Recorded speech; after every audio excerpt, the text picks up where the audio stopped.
Welcome to my current overview,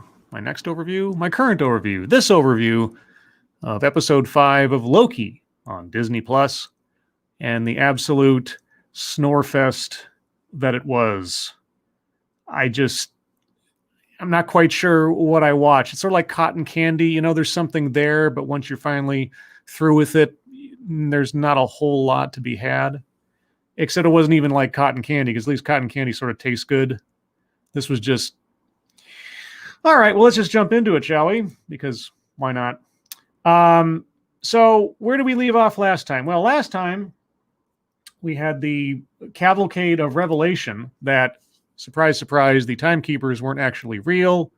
The whole thing is just some kind of put on for some reason. The director, I'm going to just call her the director rather than Renslayer the whole time, because that's more syllables than I want to spend on this. The director doesn't know what's going on, but she's still the evil person, and there's a bad fight. And anyway, where we left off at the end, Loki Prime, I'm going to call him to try to differentiate, because we've got a lot of Lokis in this episode. Loki Prime gets pruned. And throughout the entire series, we were under the impression that pruning someone from the timeline or something from the timeline just disintegrated them from existence. Well, we discover that's not the case in the post-credit scene of the previous episode, which I didn't see when I did my last review, because none of the other episodes had that, so I didn't bother sticking around to wait for it. But apparently, when you are pruned, you are not destroyed. You are teleported to another timeline, or in this case, the end of all timelines, or the convergence of all unnecessary timelines, or something.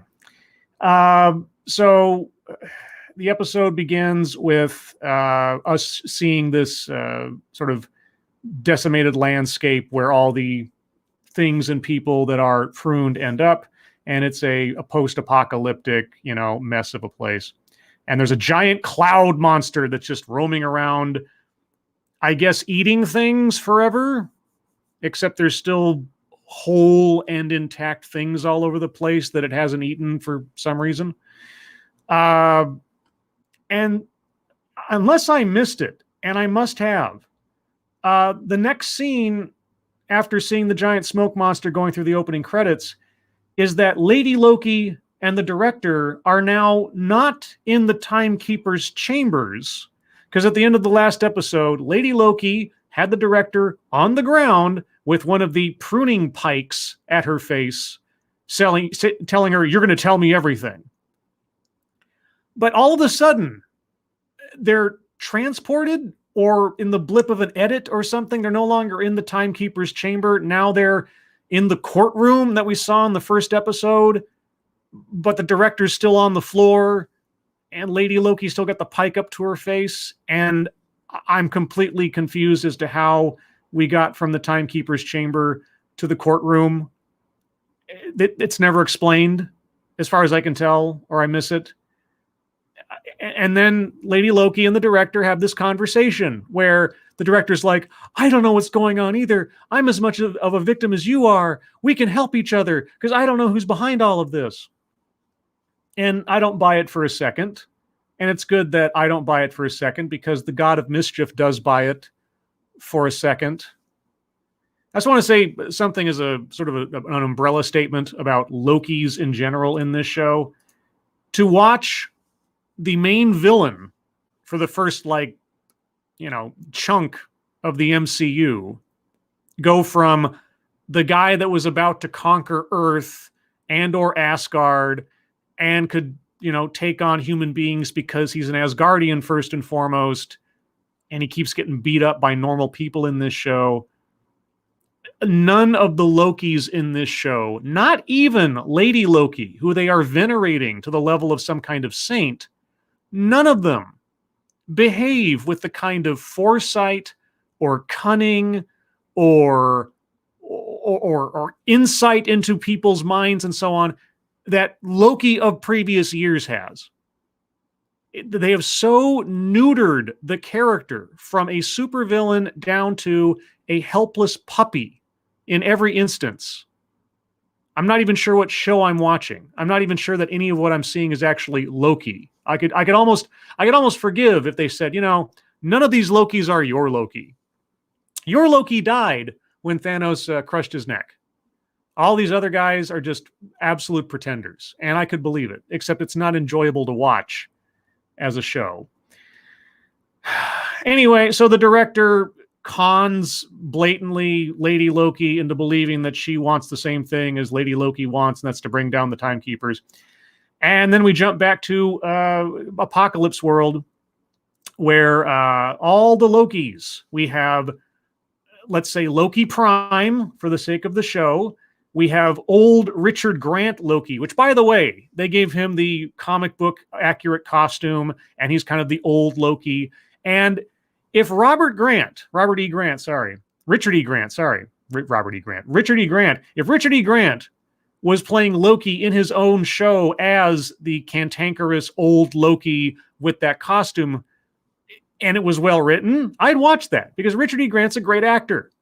Great actor. And he's totally wasted in this show. They do nothing with him. They try to make him more than he is, and he gets like 5 minutes of screen time, and it's ridiculous. And anyway, so you have old Loki, you have kid Loki, you have alligator Loki, and you have, Black Loki with a hammer. Now, I've had various people explain to me on other videos who, I know who kid Loki is, I know old Loki. I don't know the deal with alligator Loki or Black Loki with a hammer. They never give them any other names. They're all just Loki, so I can't differentiate otherwise. But anyway, they're marching across the landscape, Lord of the Rings style, and arguing and complaining. Oh, what do you do here? Oh, we're just here to survive. Oh, we can't do anything. We're completely helpless. The god of mischief and trickery doesn't know what to do. We don't have any ideas. We just kind of hide out and hide away from the monster. Okay. So, for some reason, and I'm going to be saying this a lot in this review, for some reason, all of those Lokis knew where to be at the exact place and time that Loki Prime appeared after being pruned all of a sudden in the TVA. How did they know to be there at that time to gather together to witness that Loki arriving? Don't know. Never explained. Just coincidence, I guess. On an entire world that is nothing but a dumping ground for obsolete timelines, all of those Lokis end up in the same spot at the same time. Okay. So they travel across the landscape, and they explain to Loki Prime that the big cloud monster is called Goliath, which isn't, as far as now, I don't know if this is a character from the comic books, but if it is, I'm thinking, would they just take the G off Goliath and it's just Goliath? That's real creative. Anyway, Goliath is a giant smoke monster, and the giant smoke monster eats things from the discarded timelines as they appear, I guess, and just destroys them, as we'll see as time goes on. No pun intended. Anyway, so they give him that exposition, and then they go to their fallout bunker, which is a abandoned bowling alley, which we get to see as a set for maybe about 3 or 4 minutes total in the deal, where they just kind of sit around as Lokis and just, I don't know, complain about having to survive in the world. But there's a throne in there, which Kid Loki sits on, and somehow Kid Loki is the king of nothing, crowned king nothing, as Metallica would say, I guess. They just kind of sit around complaining like, oh, life sucks and we're stuck here and that's it and we're all going to die. Like, what? Now, let me back up a little bit. So, the revelation that pruning doesn't destroy things, but simply sends everything to this dumping ground timeline completely nullifies the first half of this show's plot. Let me explain. So, the entire thrust of the first portion of this show is Lady Loki is baiting the TVA into showing up so she can beat them up and steal their time grenades, right?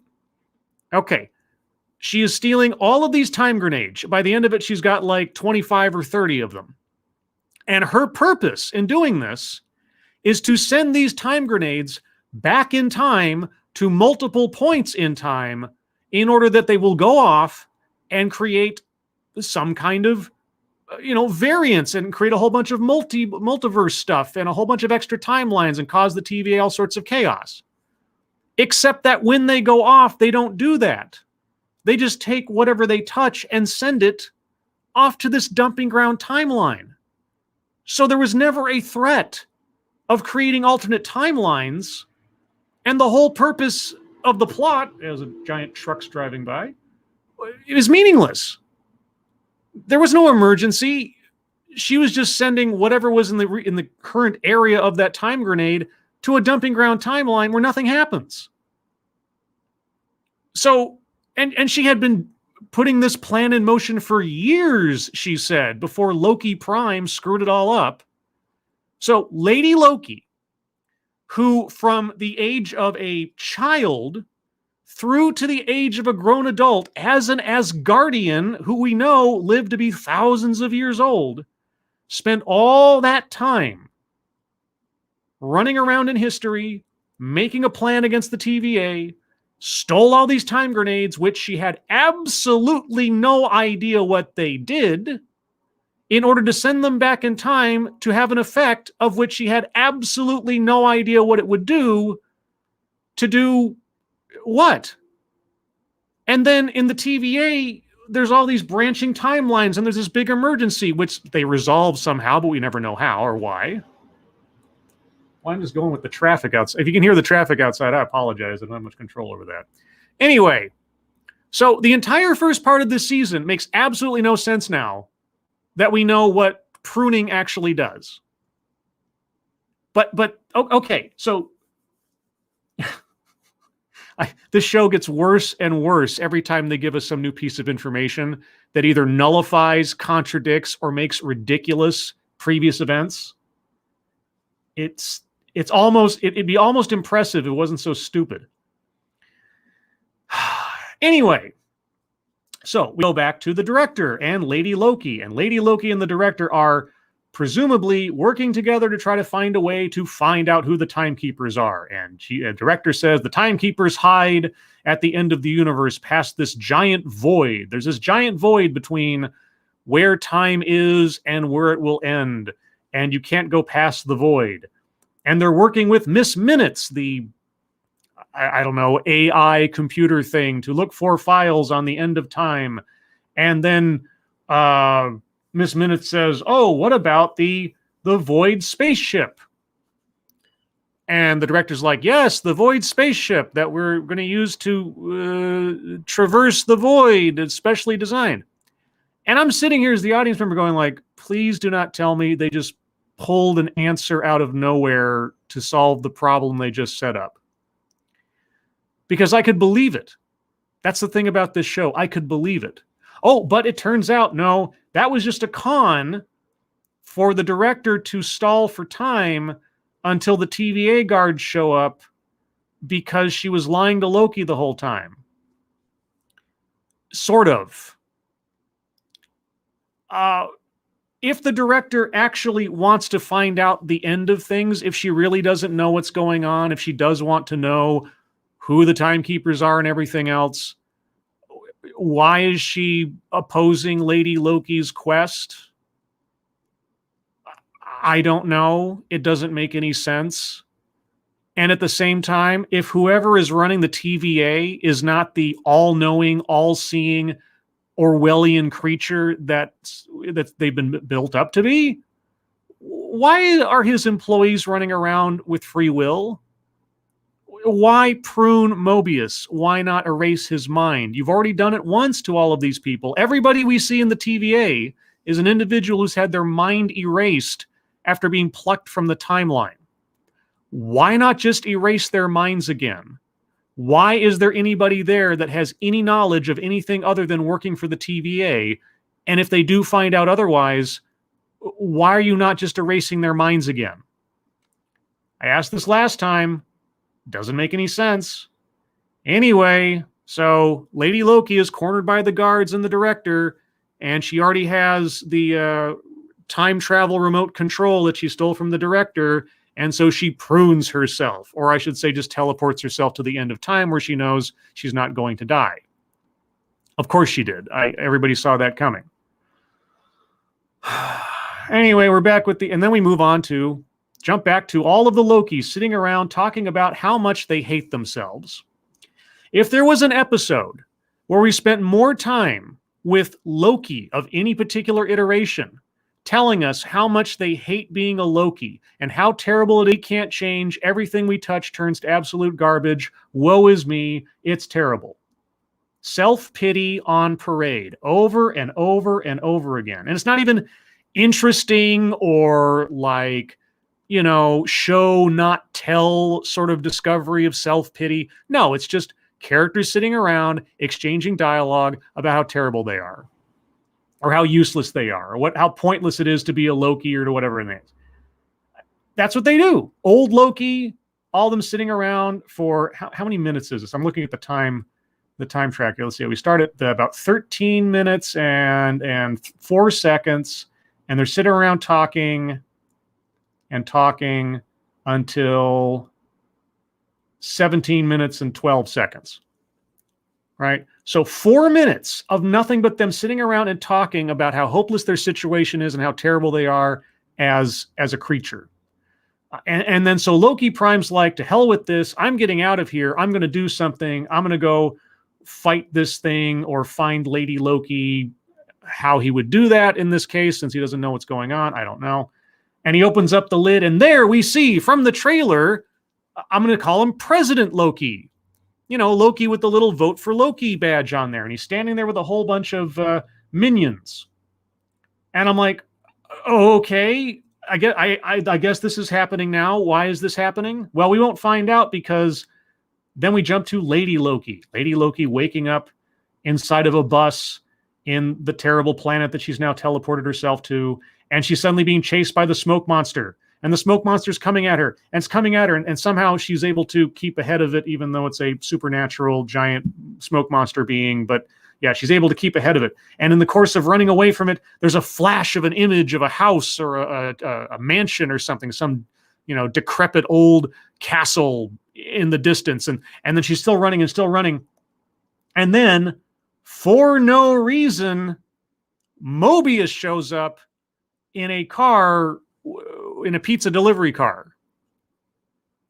Now, how would Mobius, A, have survived not being a super being to this point, but setting that aside, found a working car with gas on Apocalypse Planet, be driving it, just happened to be driving it at speed towards the location where Lady Loki was going to appear inside of a decrepit bus while being chased by the smoke monster, and arrive literally in the nick of time to pick her up and drive away.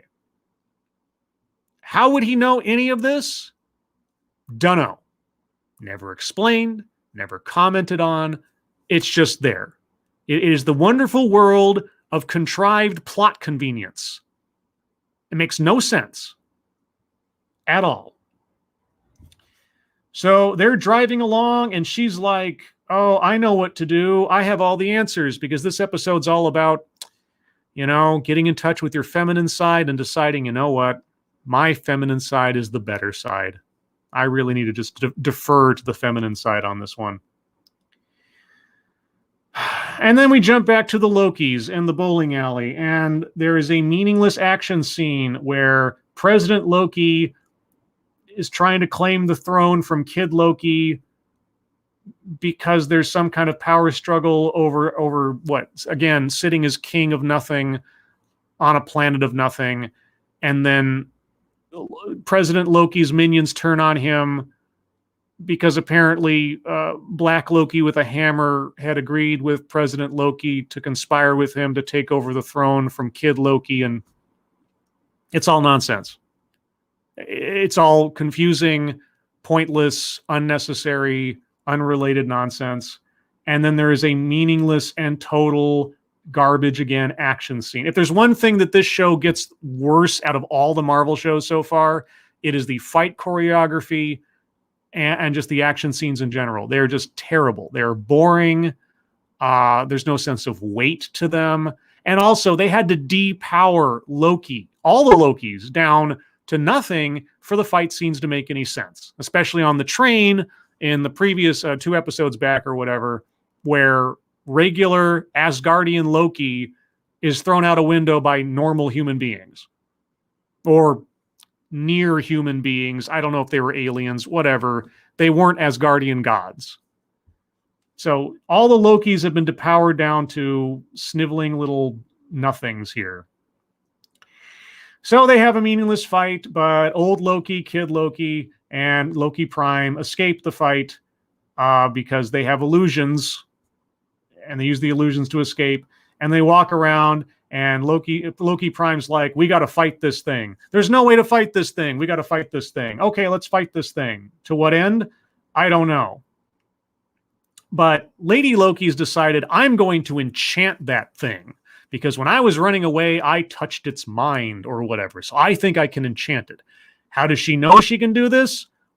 Girl power, I guess. Sure, why not? Whereas Loki Prime is going to try to kill it because it's like, if it lives, we can kill it. I think whoever wrote this wanted to say, if it bleeds, we can kill it, from Predator. But they couldn't use that line. So they came up with something far more generic and boring, which is kind of how this show operates. Anyway, in the midst of their trekking towards the smoke monster, we suddenly get an aside, which is an amazing Easter egg for anybody who knows anything about old-timey conspiracy theories and X-Files type stuff.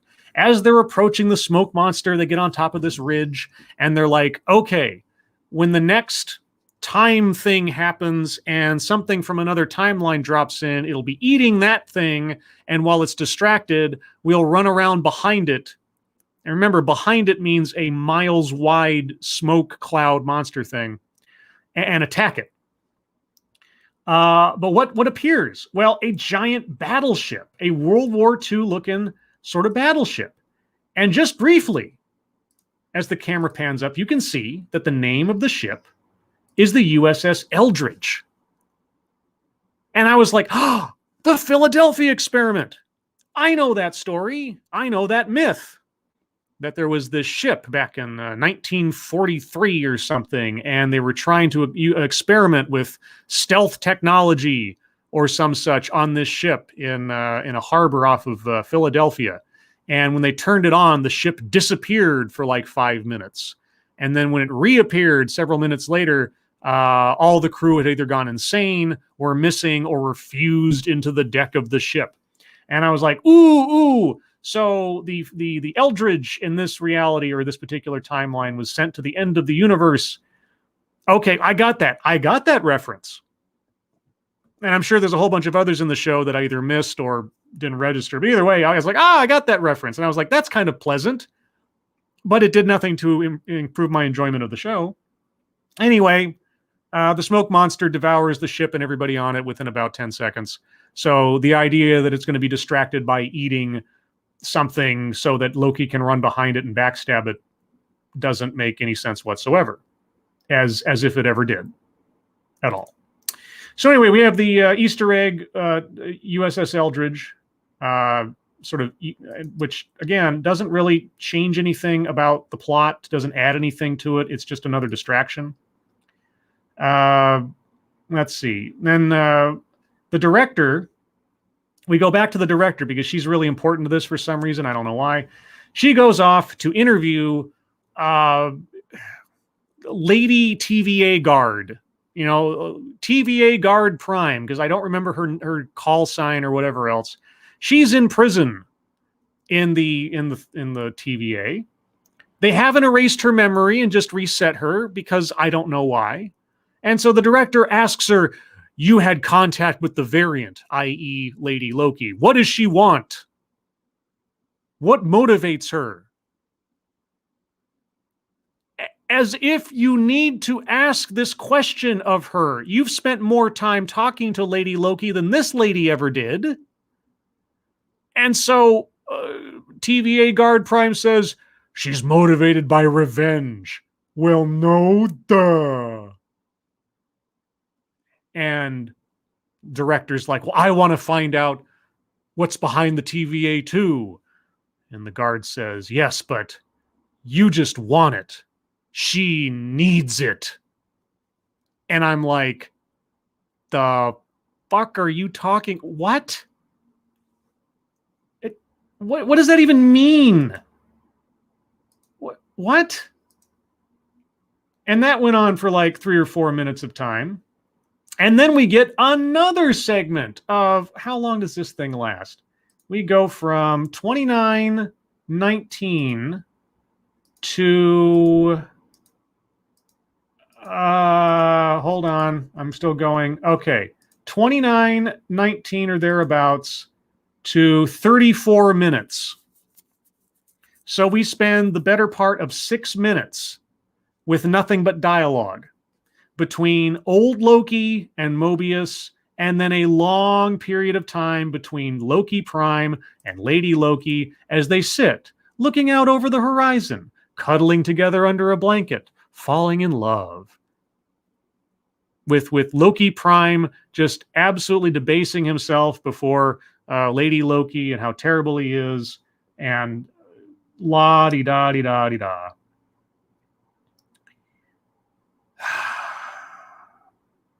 So Loki's basically cuddling with his twin sister, and I mean, God, if it wasn't so blatantly dunk you over the head obvious, this message, as I'm getting it, is a constant refrain of male bad, female better.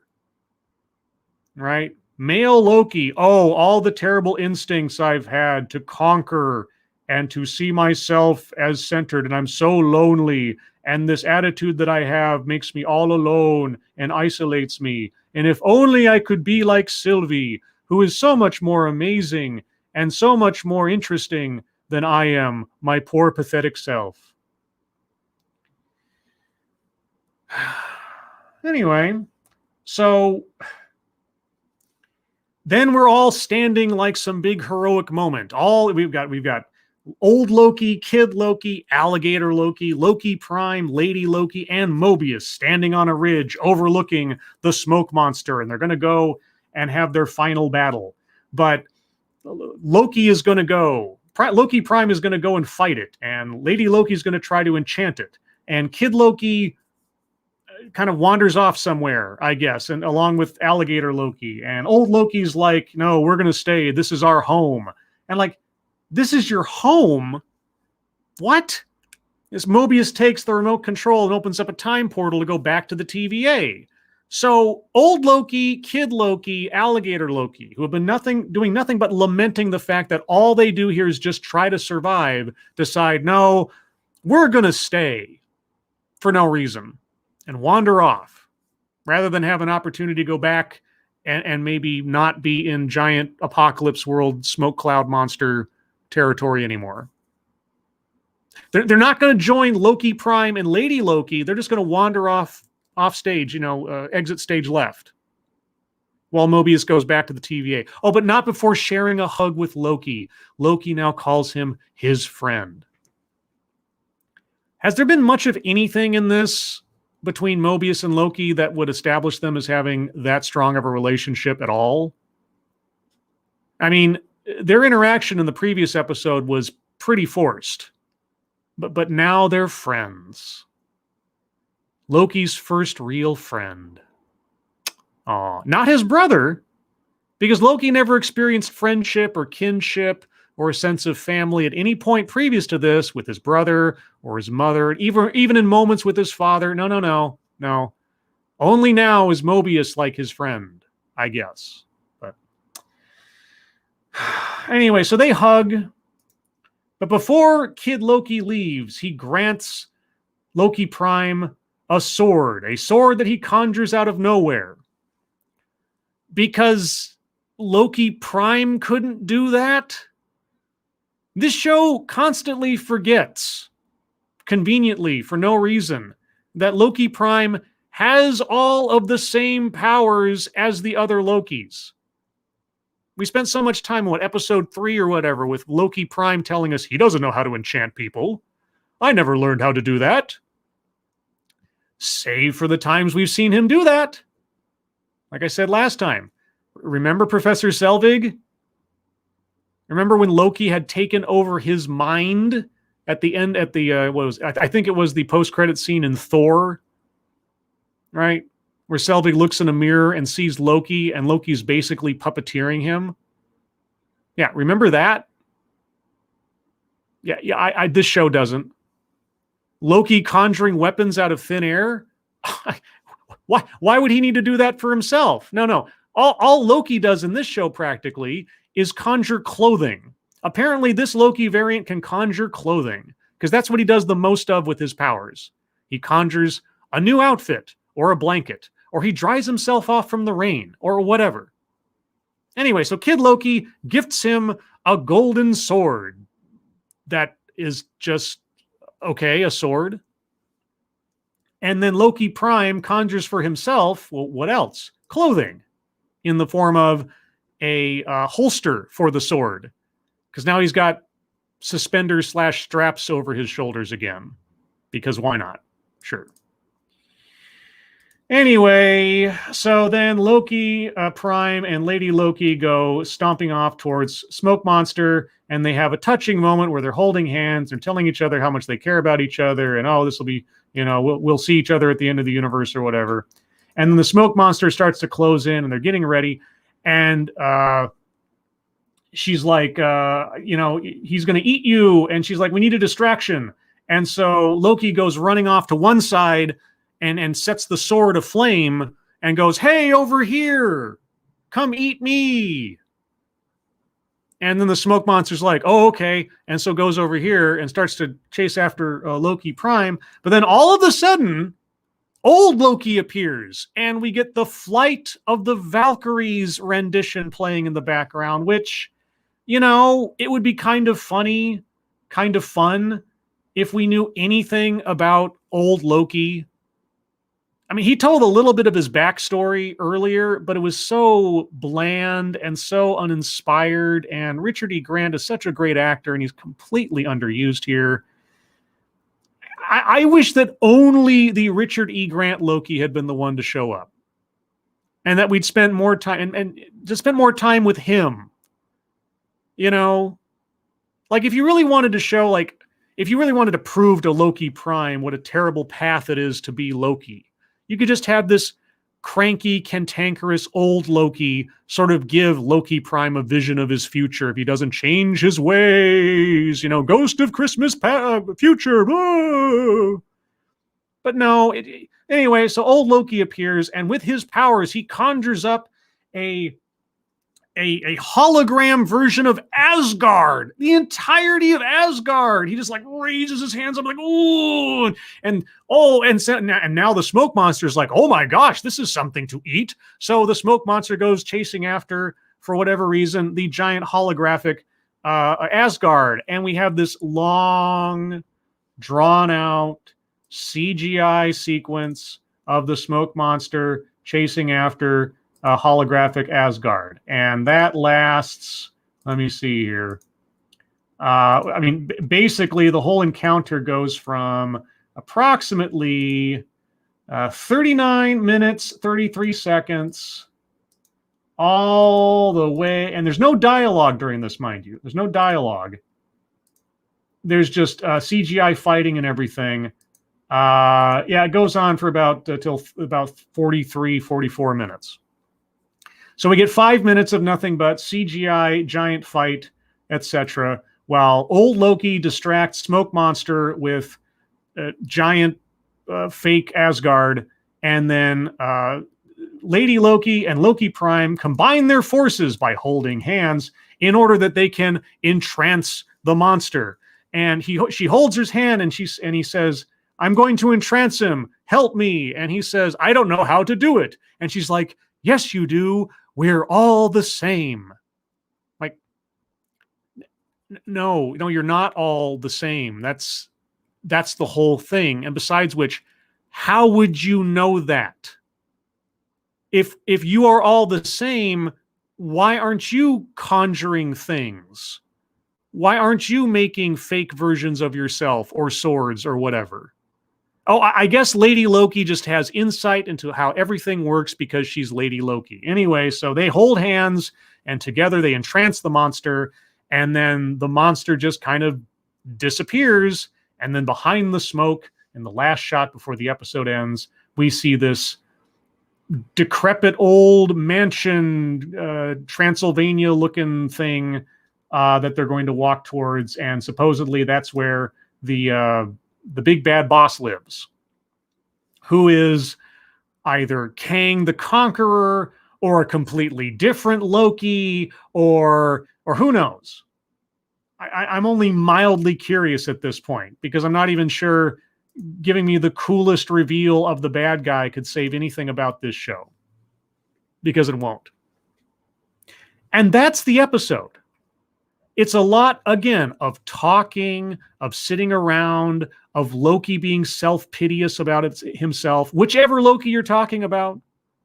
And the motivations and the drive of Loki are just inherently destructive, self-destructive, terrible, waste of time, toxic, if I might put a word on it.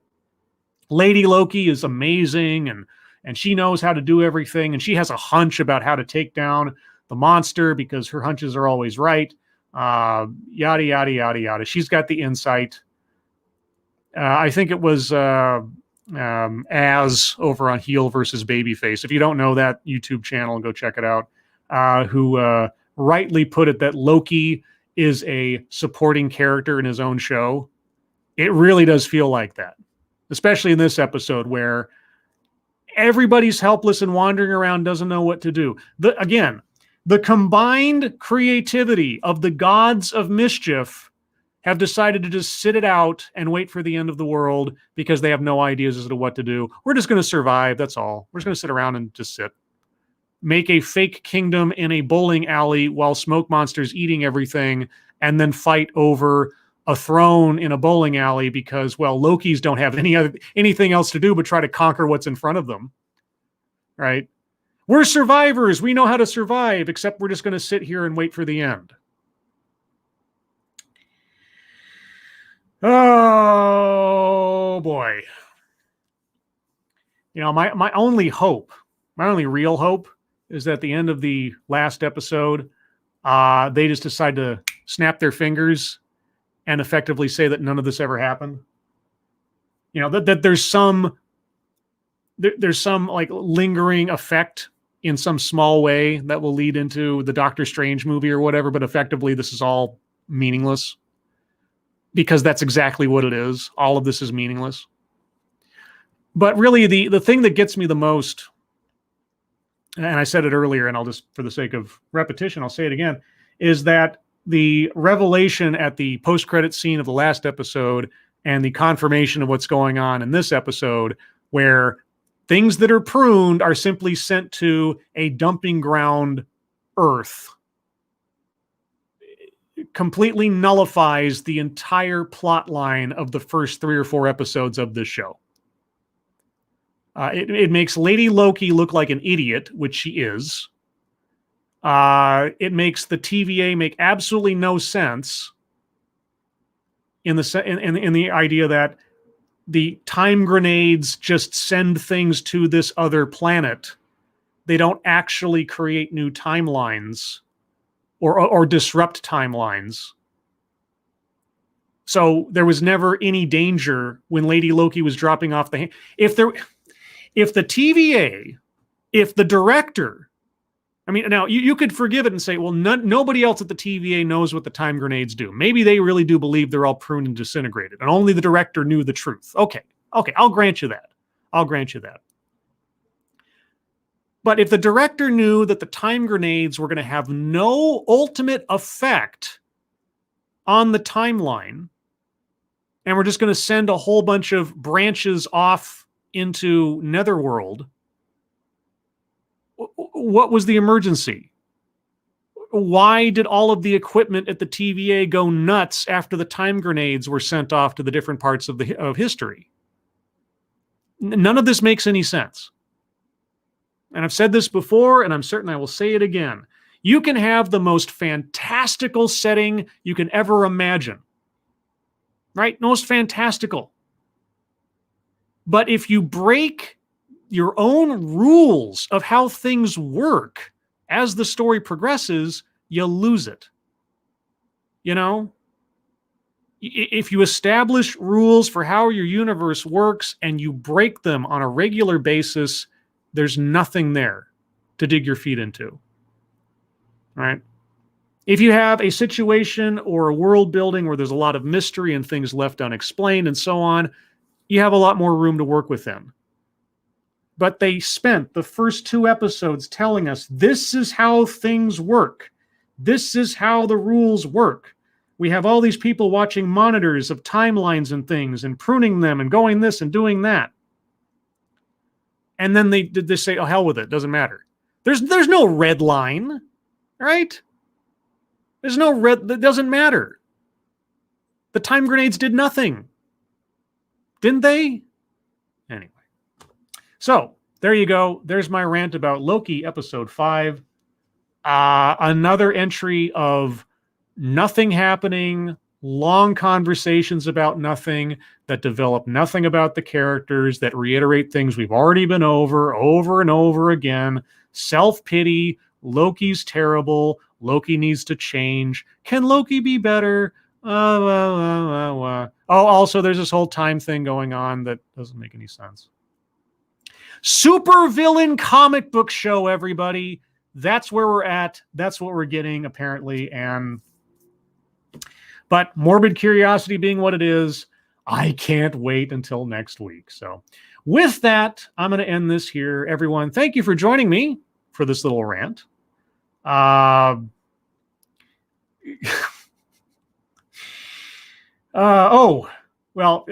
timing. Thank you, Mr. Tickletrunk. Episode 2 was about Loki figuring out for the TVA that cataclysms prune things automatically. In episode 5, the TVA's weapons are based on that fact. What? Yeah. Right. What? He, ha, who, ha. Right. Yeah. Pompeii. And then all the other things, the apocalypses that Lady Loki was hiding in. They are events in time where anything can happen and there's no consequences. And then the hand grenades create instant apocalypses for the entire timeline that they fall into. No sense. And thank you, Non-Vitae Rex. If the director really wants to know who's behind the TVA, why doesn't she prune herself like she asked Sylvie to do in the previous episode? The director makes absolutely no sense either. Right? I mean, if you wanted to find out who had victimized you all this time, remember, we saw in the flashback that the director was once a guard, right? So there's been some ascension here. The director, unless she's an illusion or something, is herself a victim of the TVA. Sylvie could believe that she's a victim of the TVA because she saw her in one position and then another position. And so if the director really wanted to find out, why wouldn't you recruit actual gods to help you do it? I don't know.